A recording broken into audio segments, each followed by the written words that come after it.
Sabe que estaba pensando en algunos datos que el mundo le dice, o los científicos le dicen datos curiosos. Datos curiosos acerca del cuerpo humano. Y pensando en cada uno de los detalles con que Dios ha puesto en nuestro cuerpo, detalles que la ciencia aún no ha podido alcanzar o comprender con la rapidez.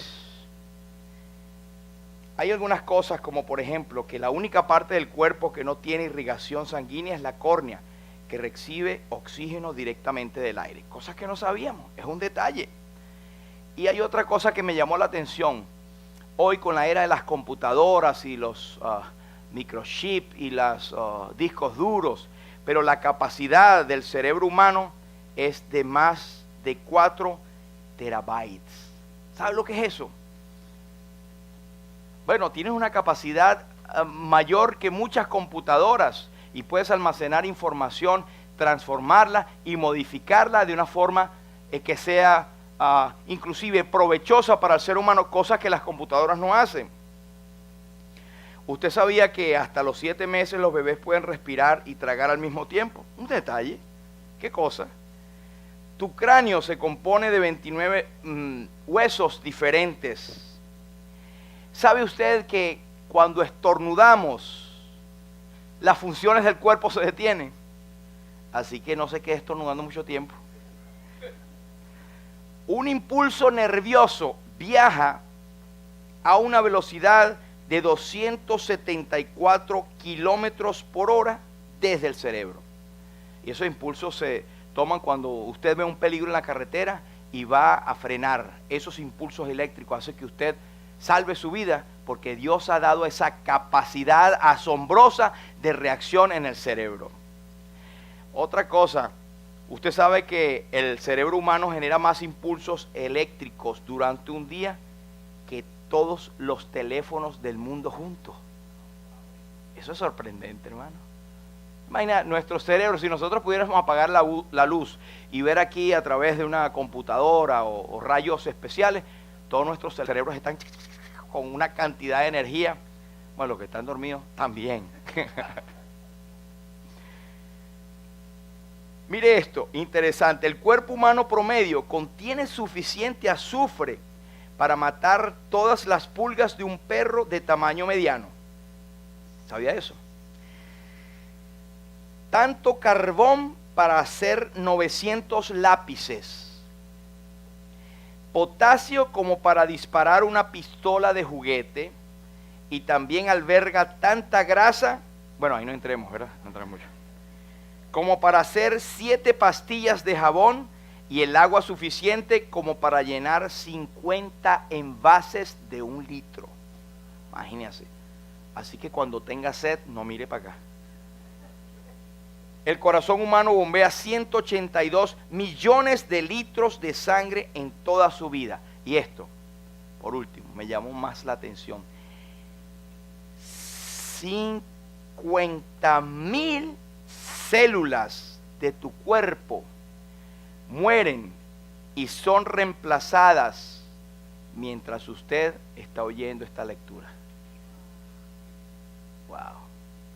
Ahora, esto lo hablo, hermanos, con el ánimo de introducir el tema de que si alguna vez alguien preguntó, ¿Dios tiene cuidado de mí, de mis detalles? Wow.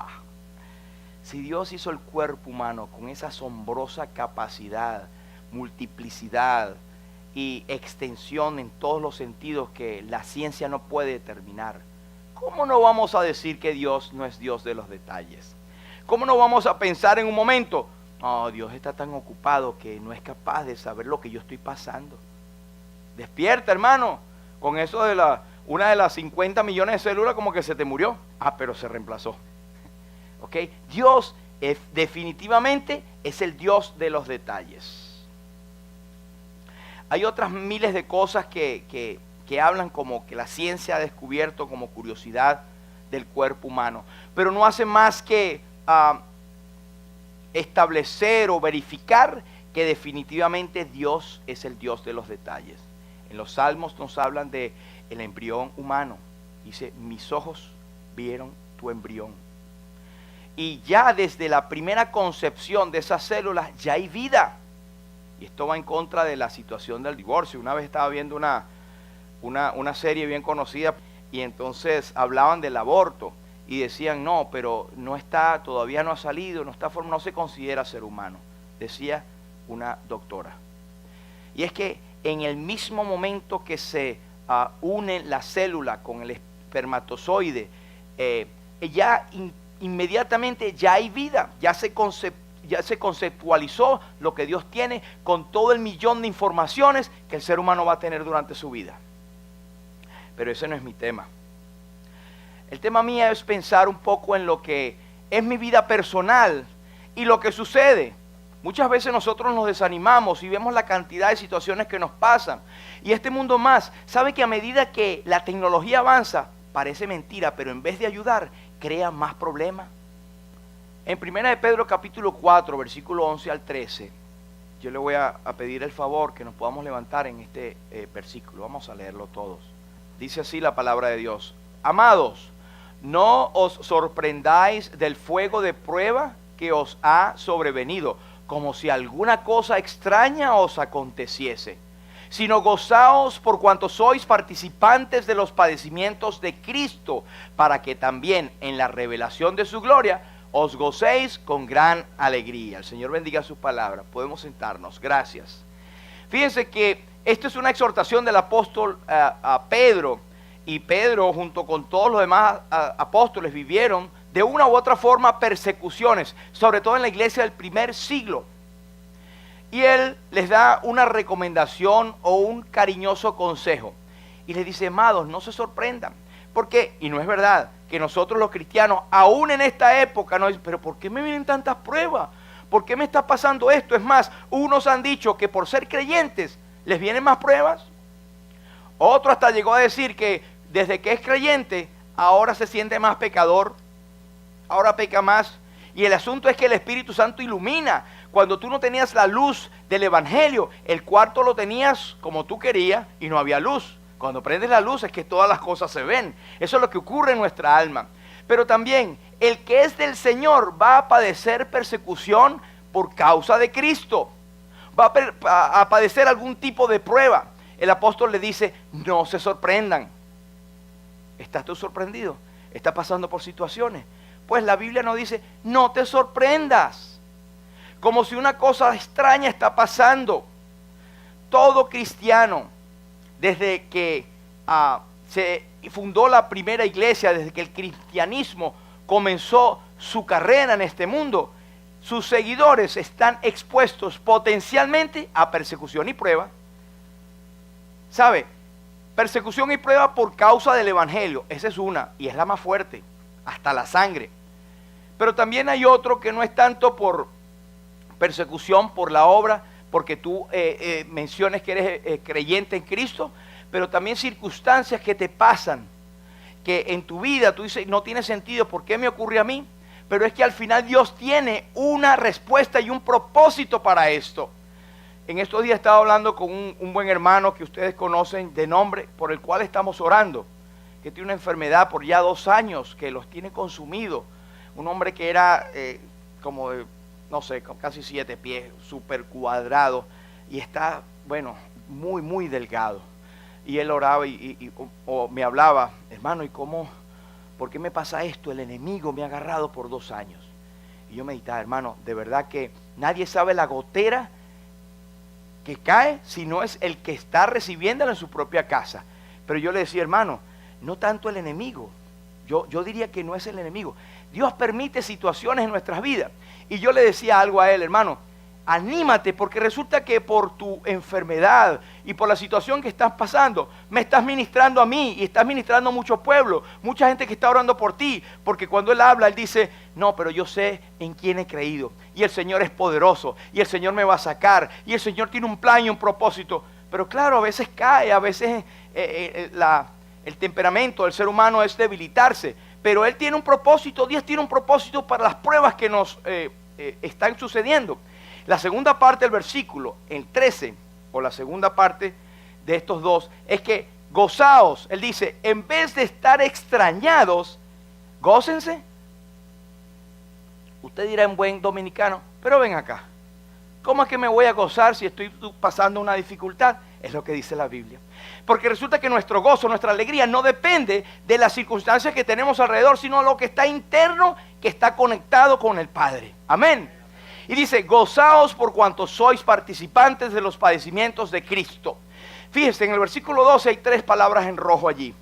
Fuego, prueba y cosa extraña. Eso es lo que muchos creyentes vemos. Vemos fuego, vemos prueba y lo vemos extraño. Pero el antónimo de esto, Dios quiere que lo veamos de esta forma positiva. Revelación de su gloria, gozo y gran alegría. ¿No es eso diametralmente diferente a lo que normalmente estamos pensando? Eso es lo que el Espíritu Santo quiere que tú pienses y yo en esta mañana. No importa la prueba que tú estés pasando, Dios tiene un propósito para ello y quiere que tú te mantengas estoico, es decir, firme, pensando en la obra que Dios está haciendo en ti y que tiene un propósito. ¿Sabe? A veces permite Dios que estas pruebas puedas tú ver el resultado y puedas decir, ya yo sé, por esto es que me pasaba. A veces. O a veces ves resultados parciales, pero otras veces lo veremos en la gloria. Dios no tiene que decirte, ven acá, aguanta ahí porque lo que te viene es fuerte, pero tú ahí tengo un propósito y te voy a mostrar. No. Dice, a vosotros os es concedido a causa de Cristo, no solo que creáis en Él, sino que también padezcáis por Él. Amén. Gozaos por cuanto sois participantes de los padecimientos de Cristo, para que también en la revelación de su gloria os gocéis con gran alegría. Pero esto específicamente es relacionado con la persecución a los hermanos que estaban en la diáspora, que estaban dispersos, que estaban siendo perseguidos y fueron regados por toda Asia, con un propósito, que el evangelio fuera regado. Porque cuando en Hechos capítulo 1 versículo 8 el Señor dice, y bueno, espérense que venga el Espíritu Santo y me seréis testigo aquí, en Jerusalén, en Samaria y hasta lo último de la tierra. Pero había llegado el capítulo 8 de Hechos y todos estaban junticos, calienticos en Jerusalén. ¿Qué pasó? El Señor mandó persecución fuerte.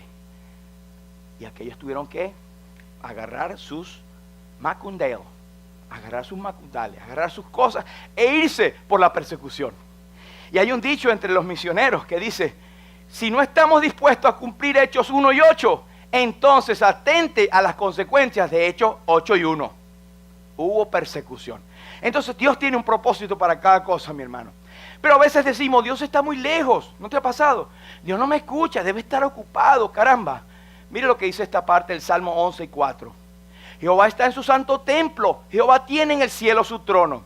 Y lo vemos allá, grandote, distante, poderoso, sí, pero muy lejos de mí. Hermanos, eso es verdad. Dios está poderoso, grandioso, inmenso, pero no está lejos de cada uno de nosotros. En ese mismo salmo, el salmista dice, sus ojos ven, sus párpados examinan ¿a quién? A los hijos de los hombres. Te examina a ti, te estudia, ve las consecuencias, aplica toda bondad para ti. Más adelante el salmista dice, como el Padre se compadece de los hijos, y el Espíritu Santo lo toma para que nosotros entendamos. ¿Y quién aquí no entiende lo que es la relación de padre para con hijo? Bueno, y los que no lo son todavía, de padre para con su nieto. Bueno, eso es lo más grande. Pero uno puede hacer lo que sea, dar su vida por ellos. Entonces el salmista lo pone como el Padre se compadece por los hijos. Se compadece Jehová de los que le temen, porque Él conoce nuestra condición. Él conoce tu condición, conoce tu corazón, conoce por lo que estás pasando. Dios no está absorto y distraído en otras cosas mientras tú estás pasando lo que estás pasando. Dios tiene un plan perfecto para ti, mi hermano. Amén. Así que Dios te examina, Dios te ve, Dios sabe y te visita y sabe tu corazón. Y esta es la pregunta. ¿Se interesa Dios por los detalles de mi vida? Pues mire lo que dice Lucas 12 y 7 en esta nueva traducción viviente. Dice, y en cuanto a ustedes, el Señor Jesucristo hablando, cada cabello de su cabeza está contado. Oscar, ¿tú sabes cuántos cabellos tiene en tu cabeza? Ok. Yo tampoco. Pero tenemos mucho. Pero lo cierto es que dice, cada cabello de su cabeza está contado. ¿Te imaginas? Dios tiene la cuenta de tus cabellos. Es más, leímos al principio de tus células, de millones de células. Dios sabe perfectamente tu organismo, porque Él nos creó. Entonces, ¿por qué nos desanimamos pensando, Señor, ¿qué me pasa? ¿Te olvidaste de mí? Hey, Señor, hay alguien ahí arriba. Y Él dice, así que no tengan miedo. Para Dios, ustedes son más valiosos que toda una bandada de gorriones. Y sin embargo, Él cuida de los gorriones, cuida de los pajaritos. Y ninguno de ellos cae en tierra sin que el Padre lo sepa. ¿Cuánto más nosotros? Amén. Ahora, Jesucristo lo dijo hace más de 2000 y tantos años. Bueno, yo sé que las cosas caducan. Ya Jesús no está aquí en la tierra. Ya eso es historia, está en la Biblia. Jesucristo es el mismo ayer y hoy y por los siglos, y sus promesas son fieles y verdaderas. Jesús es suficiente, tiene cuidado de nuestras cosas individuales y nunca dudes de esto. Hermanos, y entonces veamos que Dios tiene cuidado por medio de Jesucristo de cada una de las cosas individuales que tú puedes pasar. No hay cosa que esté oculta, antes bien todas las cosas están desnudas y abiertas a los ojos aquel a quien tenemos que dar cuenta. Está bien, Dios cuida de mí, pero ¿quién va a pagar las cuentas? Yo tengo muchas cuentas y tengo deuda. ¿Qué sabe Dios de deuda? Bueno, Él la debe saber porque Él pagó la deuda de mi pecado. Pero todavía somos tan necios que pensamos en eso. Mateo 17, 24 al 27. Dice así: cuando llegaron a Capernaum, vinieron a Pedro los que cobraban las 2 dracmas. Era la moneda de aquel entonces. Y le dijeron a Pedro, vuestro maestro no paga las 2 dracmas. Él le dijo, sí, claro que las paga. Y al entrar él en la casa, eso fue afuera. Él estaba solo, Pedro. Cuando entró en la casa, Jesús le habló primero y le dijo, ¿qué te parece, Simón? Los reyes de la tierra, ¿de quiénes cobran los tributos o los impuestos? ¿De sus hijos o de los extraños? Pedro respondió, de los extraños. Jesús le dijo, luego los hijos están exentos. Sin embargo, para no ofenderles, ve al mar, echa el anzuelo y el primer pez que saques, tómalo. Y al abrirle la boca hallarás un estatero. Tómalo y dáselo por mí y por ti. Wow, a veces pasamos por alto estas cosas maravillosas de la vida de Jesús. Primero me da tantas cosas maravillosas acá. Estos señores que preguntan acerca de las dracmas que el Señor debe dar, no son la gente del gobierno, no son un Mateo cualquiera, un Leví, no. Son la gente que cuidaba el templo y que pedía como impuesto a todos los que iban al templo las dracmas para el mantenimiento del templo, porque era muy costoso. Claro, los sumos sacerdotes, los levitas, el tío el levita, el abuelo, todo, ¿verdad? El mantenimiento de la casa de Dios. Entonces, eso es una cosa. Luego, cuando se le pregunta a Pedro, Pedro dice que sí, el maestro lo cumple. Yo no sé de dónde le salió eso, pero tú sabes que Pedro era muy reactivo. Pero cuando él entra en la casa, a lo mejor con la mente, déjame decirle al Señor que yo dije que sí pagaba. Señor, y el Señor, Pedro, momentico, ¿sabes qué? Y le hace esta pregunta, ¿qué te parece? Los reyes de la tierra, ¿de quiénes cobran los tributos o los impuestos? ¿Sus hijos o de los extraños? Ahora usted ya entiende el concepto. Aquí estaba demostrando Jesús su omnisciencia como Dios. Él sabía lo que estaba en la mente de Pedro y lo que le había ocurrido. Dios sabe lo que está en tu mente. Dios sabe específicamente cuánta deuda tienes, qué situación problemática tienes escondida, o qué deuda, o cuántos acreedores, o qué cosa te está teniendo o quitando el sueño. Pregúntele a mi esposa si a mí me quita el sueño los problemas. Yo le quito el sueño a ella, pero por el ronquido. Pero fíjense una cosa, el Señor va al punto y demuestra primero su omnisciencia, demuestra que es Dios y le dice a Pedro, Pedro, espérate un momentico, yo soy Dios, no te olvides. ¿Sabes lo que te preguntaron ahí? Déjame decirte, si los reyes cobran los tributos no de su familia, sino de la gente del pueblo, entonces ¿cómo me vienen a cobrar a mí impuestos si yo soy el Señor del templo? Es como que si yo doy, entonces me estoy dando a mí mismo porque yo soy el Señor. Eso es lo que se deja ver entre líneas. Por eso le dije, entonces, para no ofenderles, ve al mar y haz esto. Otra prueba de su divinidad, de su sabiduría y omnisciencia. Ve al mar, tómate el tiempo que tú quieras, y cuando llegues ahí vas a pescar. El primer pescadito, bueno, está el pez, ¿verdad? Pero cuando lo sacas ya es pescadito. Lo agarre y ahí en la boca va a tener una moneda, anda y paga. ¿Cómo sabía el Señor que iba a haber un pez? Suponte tú que había uno y ya él sabía. Se lo tragó, por ahí está. ¿Cómo va a saber que él específicamente va y cuando lo saque es el pez? Solamente Dios, el Creador, el que sabe esto. Entonces estamos hasta la presencia del mismo Dios hecho carne. ¿Quiénes son creyentes aquí? Creemos en Cristo como Señor y es nuestro Dios. Él sabe todas las cosas. Así que ¿por qué nos preocupamos? ¿Por qué tenemos tanta carga? Si Él cuida de nosotros, si Él cuida de las aves, cuidará también de mí. Entonces Pedro quedaría en shock ahí. Caramba, ¿sabía lo que me dijeron por allá a media cuadra aquello? Ahora me dice que vaya y pesque, y fue y lo sacó y pagó. Ahora fíjense que esto no era un asunto que podía chocar con algún criterio espiritual que él estaba o quería dar. Era algo blanco y negro. Él dijo, bueno, está bien, para no ofender a nadie. Y eso nos habla de un ejemplo para nosotros. En lo que dependa de nosotros, dice el apóstol, estad en paz con todos los hombres, para no ofender a nadie. Quitémonos esa lastre de inconverso al decir, yo sí le digo, yo no tengo pelito, no importa que se ofenda. Eso no debe ser un lenguaje de un creyente, porque no estamos representando a Cristo. Aún en eso el Señor dice, para no ofenderles. ¿Te han ofendido? Ah, eso sí, nos han ofendido. ¿Cómo me ofendió? Yo lo ofendo. No paguéis a nadie mal por mal. Así que hermanos, son lecciones que encontramos allí. De paso que está hablando de las cuentas. Ah, y al final ¿qué hizo? Las pagó.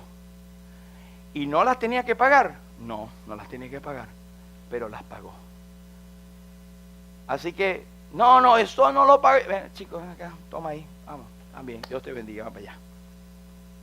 O sea, la actitud de nosotros, el Señor nos da ejemplo y nos da sus pisadas para que podamos andar como Él anduvo. En otras palabras, dad al César lo que es del César y a Dios lo que es de Dios. En Romanos nos dice, no debáis a nadie nada. Alguno va a decir, pero ven acá, yo debo el carro, debo la casa, hasta yo la debo. Pero eso no es el sentido que él habla acá. Es una situación de que si pediste prestado o te hiciste acreedor de una deuda, bueno, procura, haz la acción de pagarla, ser responsable. Romanos 12 y 18, si es posible, en cuanto dependa de vosotros, estar en paz con todos los hombres.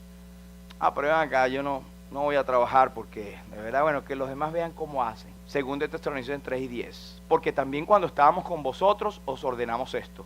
Si alguno no quiere trabajar, que no viva como un chulo. Tampoco coma. Así que la Biblia nos manda a trabajar. No, pero ven acá, que el trabajo es producto del pecado y Adán no debería trabajar. Bueno, pero ya pecó. Y ya estamos en este mundo pecaminoso. Y la Biblia nos manda a trabajar, a ser diligentes. Ahora no vamos a entrar en el tema, pero que el trabajo no se convierta en tu prioridad. Primeramente el reino de Dios y su justicia, y todo será añadido. Hay personas que en el tiempo del apóstol, llegaron a un estado tal que el apóstol dijo, mira, ven acá, si tú no mantienes a tu familia, eres peor que un inconverso. 1 Timoteo 5 y 8, palabra de Dios para todos, esta versión dice, si alguno no mantiene a su familia, particularmente a los de su propio hogar, niega la fe y es peor que el que no cree en Dios. ¡Wow! Eso es fuerte, hermano.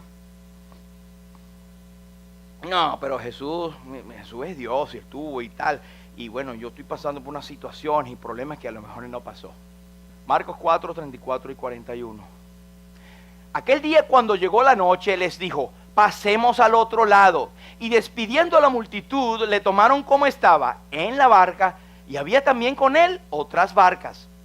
Pero se levantó una gran tempestad de viento y echaba las olas en la barca de tal manera que ya se anegaba. Usted se imagina ese cuadro. La barca, el viento tremendo y las olas pasaban de un lado a otro y se estaba anegando la barca. Versículo 38. Y él, Jesús, estaba en la popa durmiendo sobre un cabezal.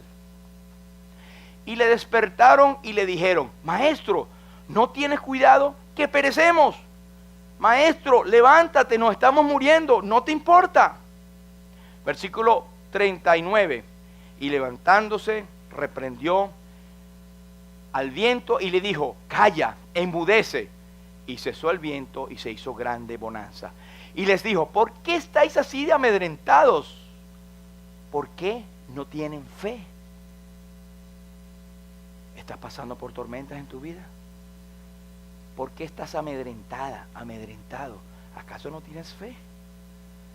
Sí, pero es que parece que el Señor no me escucha, parece que estuviera durmiendo. Bueno, está bien, vamos a leer esto.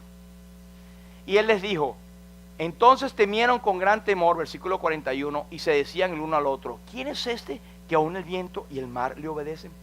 Y es una pregunta un poco que extraña. Eran sus discípulos, habían visto los milagros anteriores que Cristo había hecho y todavía se olvidaban y decían: ¿quién es este? Ah, pero no les pongamos mucho el dedo a ellos. Nos pasa a nosotros.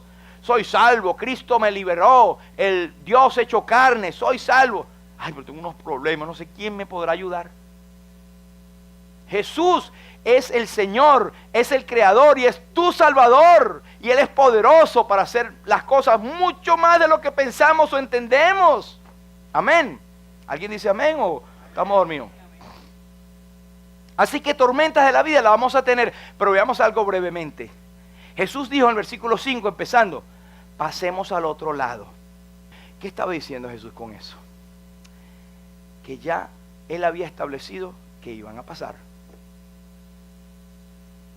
Y el apóstol Pablo dice: yo sé en quién he creído y sé que es poderoso para guardar mi depósito para aquel día. ¿Tú sabes en quién creíste? Y sabes que Él es poderoso para guardarte y que no importa lo que acontezca, lo que pase, nadie nos puede arrebatar de la mano de su Padre, ni de la mano de Él, que es poderoso, más poderoso que todos. Y el apóstol lo tira en otra versión y dice: así que, por lo cual estoy seguro que ni la vida, ni la muerte, ni lo alto, ni lo profundo, ni ángeles, ni principados, ni lo presente, ni lo porvenir, ni ninguna otra cosa creada nos podrá separar del amor de Dios que es en Cristo Jesús. Y eso aplica a todo nivel de nuestra vida. ¿Quién es este que el mar y el viento le obedecen? Mi Señor, mi Salvador. Por eso dijimos la otra vez, repitiendo esto: no le digas a tus problemas cuán grandes son. Dile a tus problemas: mira, yo tengo un Dios grandote y demasiado inmenso, porque tú pareces un ratoncito más bien. Otra cosa que vemos allí: iban otras barcas. ¿Sabes tú que en la vida tuya hay personas que van al lado? Pero ¿cuál es la diferencia de la barca de la otra persona en la tuya? Que va el Señor contigo. Sí, pero va dormido. ¿Qué importa? No va dormido. Mira lo que escribió Amy Carmichael, una misionera irlandesa que estuvo 55 años sirviendo en la India. Y ella escribió: tú eres el Señor que sobre un cabezal dormía. Tú, el Señor que calmó el furioso mar. ¿Qué importan marejadas y vendaval si tan solo tú en nuestra barca estás? Una vez yo dije esto: en mi barca prefiero a un Jesús dormido que a 1000 marineros despiertos. El mundo no te puede ayudar en esto, solamente aquel que es poderoso para salvarlo. Por eso es que en cuanto a la salvación, Hechos 4:12 nos dice: y en ningún otro hay salvación, porque no hay otro nombre debajo del cielo dado a los hombres en el cual podamos ser salvos. Pero después dice en el versículo 37: se levantó la gran tempestad. Todos tenemos tempestades en la vida y pueden hacer barcas que tú ves a tu lado, y eso es consuelo. ¿Cómo se dice? Consuelo de todos, consuelo de tontos. ¿Qué dice? Que cuando no, eso también le pasa. Si es un inconverso que le estás pasando, no es lo mismo como te está pasando a ti. porque aunque parezca igual, el Señor te preserva porque va en tu barca, porque le has recibido como Señor y Salvador. Calla, enmudece. El Señor no duerme. Es más, en Isaías nos dice que he aquí no se dormirá ni se adormecerá el que te guarda. Eso le han llamado a algunos el divino insomnio. Jesús no duerme. ¿Y sabe qué dice? Que por lo cual puede también salvar cuando está dormido o despierto a todo aquel que cree en él. No, dice, por lo cual puede también salvar perpetuamente en todo momento sin haber ningún espacio de tiempo a los que por él se acercan a Dios, viviendo, no dice en algunos momentos, viviendo siempre para interceder por ellos. ¿No es glorioso saber que Jesús es nuestro gran sumo sacerdote y que intercede por nosotros continuamente? El Señor mismo lo dijo, en el mundo tendréis aflicción, pero confiad, yo he vencido al mundo. Hebreos nos dice, porque por cuanto él mismo padeció siendo tentado, es poderoso para socorrer a los que son tentados. ¿Qué quiero decir con estos versículos? Que no digas nunca, Jesús no pasó por esto. Porque Dios nos amó tanto a nosotros, las criaturas humanoides, si les quieres llamar así, humanas, que Él se hizo como una de ellas, para estar con nosotros, comprendernos, entendernos. Así que anímate, mi hermano, Dios está con nosotros y Jesucristo pisó esta tierra y sintió y sufrió más de lo que cualquier ser humano pudo haber alguna vez sentido o sufrido. Y Él es poderoso porque es Dios. En su naturaleza humana, Él estaba durmiendo, pero como Dios estaba allí presente.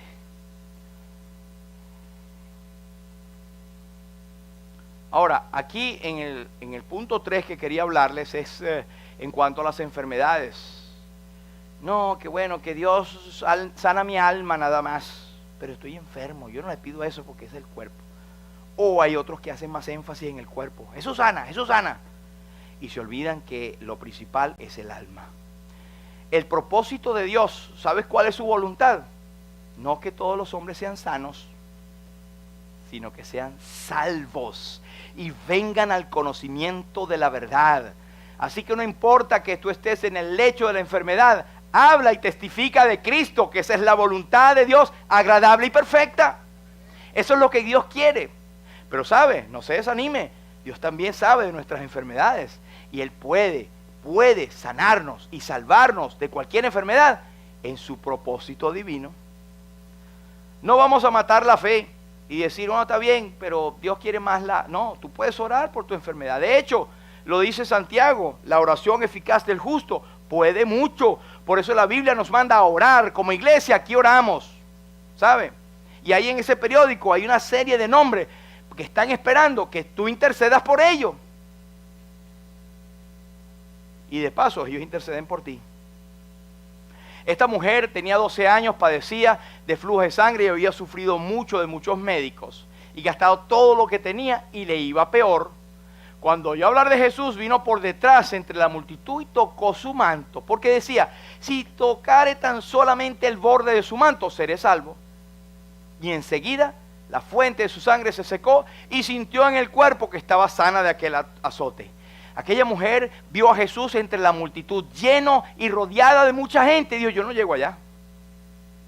¿Cuánta gente no dice, yo estoy con Jesús?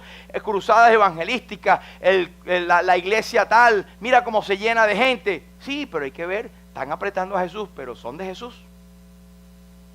No todo el que me dice, Señor, Señor, entrará al reino de los cielos, sino aquel que hace la voluntad de mi Padre. Se acercó, tenía 12 años que padecía de esta enfermedad. Había sufrido mucho. Fíjense la repetición de muchos. Versículo 26. Había sufrido mucho. ¿De parte de quién? Muchos médicos. Y había gastado todo lo que tenía. ¿Y le había mejorado? No, le iba peor. Y peor es el superlativo de malo. O sea, todo lo que había hecho no le sirvió para nada, porque lo hizo en su fuerza. Pero ella oyó hablar de Jesús, primeras letras rojas. Cuando oyó, vino segunda letra roja, y tercera letra roja en el versículo 27, tocó su manto. Ella oyó, vino y tocó. O no es suficiente nada más creer o saber, sino tomar acción. el que oye mi palabra y cree al que me envió, tiene vida eterna y no vendrá condenación, mas ha pasado de muerte a vida. Si tienes una circunstancia, no tomes esta palabra que estamos predicando para decir, sí, es verdad, salí animado, salí animadito. Pero no haces nada, no oras al Señor, no das gloria al Señor, no te pones a hacer su voluntad, no te afianzas a que tumbar cualquier cosa con tal de hacer la voluntad de Dios. Pero al salir de esa puerta, el enemigo tiende a quitar la semilla. No te dejes robar esa bendición. Dice que cuando lo tocó enseguida, la fuente de su sangre se secó y sintió en su cuerpo que estaba sana de aquel azote. ¿Cómo ocurrió eso? Desde su fuente. No es que va a ser a medias que Dios te va a sanar, que Jesús te va a curar. No, desde su fuente, número uno. Después fue instantáneo. Después fue que se sintió realmente de tal manera que pudo dar testimonio. Y después se supo. Ella supo inmediatamente. ¿Quieres tú tener esta experiencia? No está lejos de ti. No está lejos de ti. Está allí. El Señor lo está ofreciendo. Quiero ir al final. El Señor le dijo, hija, tu fe te ha hecho salva. Ve en paz y queda sana de tu azote. Yo no sé qué circunstancias estás pasando. No sé cuál es tu situación realmente. Y yo sé que hay, porque nosotros lo sentimos.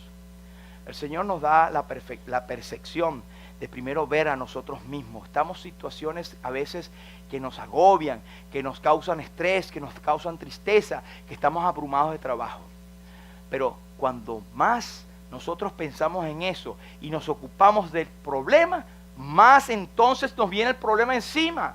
Nosotros tenemos que ser fuertes. La Biblia dice, el reino de los cielos se hace fuerte y lo arrebatan los valientes. Así que anímate, Jesús vale la pena y Él está esperando que le sirvas y que le sirvas con tu corazón. Que no solamente digas que eres cristiano o cristiana, sino que tu vida refleje eso. Jesús está con los brazos abiertos. Jesús salva, Jesús sana, Jesús bendice, pero con la obediencia nuestra. Somos pecadores, somos infieles, no merecemos tanta bendición. Piensa en eso, lo que dijo Isaac Newton, que dijimos al principio. Cuando más me vuelvo viejo, más me doy cuenta de lo miserable y pecador e infiel que soy, pero me doy cuenta de lo grandioso y precioso que es Jesús, mi Salvador. Dice este escritor de este himno, muy querido y muy cantado por todos nosotros, no hace mucho cuando estábamos muchachos. ¿Cómo podré estar triste? ¿Cómo entre sombras ir? ¿Cómo sentirme solo y en el dolor vivir? Si Cristo es mi consuelo, mi amigo siempre fiel, si aún las aves tienen seguro asilo en Él, nunca te desalientes, oigo al Señor decir, y en su palabra fiado hago el dolor huir. A Cristo paso a paso yo sigo sin cesar, a todas sus bondades me da sin limitar, y todas sus bondades por siempre me ha de dar. En cuanto a la tentación y la prueba, siempre que soy tentado, o si en la prueba estoy, más cerca del camino y protegido voy. Si en mí la fe desmaya y sufro ansiedad, tan solo Él me levanta, me da seguridad. Feliz cantando alegre, yo vivo siempre aquí. Vamos a cantar eso, animado por Él, vamos. Feliz cantando alegre, yo vivo siempre aquí. Si Él cuida de las aves, cuidará también de mí. Si Él cuida de las aves, Él cuida de ti. Si no tienes a Cristo como tu Señor y Salvador, no sabes lo que te estás perdiendo. Pero lo peor es que te estás acercando a una eterna perdición. Cristo hizo la obra en la cruz, sufrió lo indecible, llevando nuestros pecados en la cruz del Calvario, nuestro dolor, para que nosotros pudiésemos tener redención y vida eterna a través de su sangre. Y ese sepulcro vacío, testigo poderoso de su resurrección, nos da seguridad y testimonio de que la obra de Cristo fue aceptada. Hoy ofrece salvación y vida eterna. Hoy es el amado Salvador, mañana puede ser tu juez. Y tú, mi estimado creyente, amigo, hermano o hermana, si estás sumida en tristeza, en angustia, en problemas constantes, suéltalo y ponlo delante del Señor. El apóstol dice, echando toda vuestra ansiedad sobre Él, porque Él cuida de ti, Él tiene cuidado de vosotros. Tenemos una tremenda bendición que no estás aprovechando. Rinde tu vida al Señor. Si no eres salvo, ahora es el tiempo. Y si eres creyente, todavía hay tiempo de rendir más tu vida al Señor. Vamos a orar. Padre, te damos gracias por tu palabra. Te damos gracias por la salvación que hay en Cristo. Te damos gracias por nuestro poderoso capitán, que aunque creamos en nuestros corazones y nuestra perspectiva que va en el cabezal durmiendo, pues tenemos a un poderoso Salvador, el que hizo los cielos y la tierra y que puede dominar el mismo universo porque lo sostiene con la palabra de su poder. Cuanto más la salvación que nos ha dado, una salvación eterna y una comunión y una intercesión que Él hace constantemente por nosotros. Señor, gracias por poder sumergirnos en tu palabra. Como cantamos al principio, sumérgeme. Hemos sido sumergidos en tu palabra y sentimos el gozo, Señor, de ser salvos, de haber sido alcanzados por ti. Te pido bendición para cada uno de mis hermanos, para esta iglesia, para aquellos que tienen familias que no son salvos y para aquellos creyentes que no han venido. Señor, bendícenos, te lo suplicamos y te damos gracias por tu palabra, en el nombre precioso de Jesús.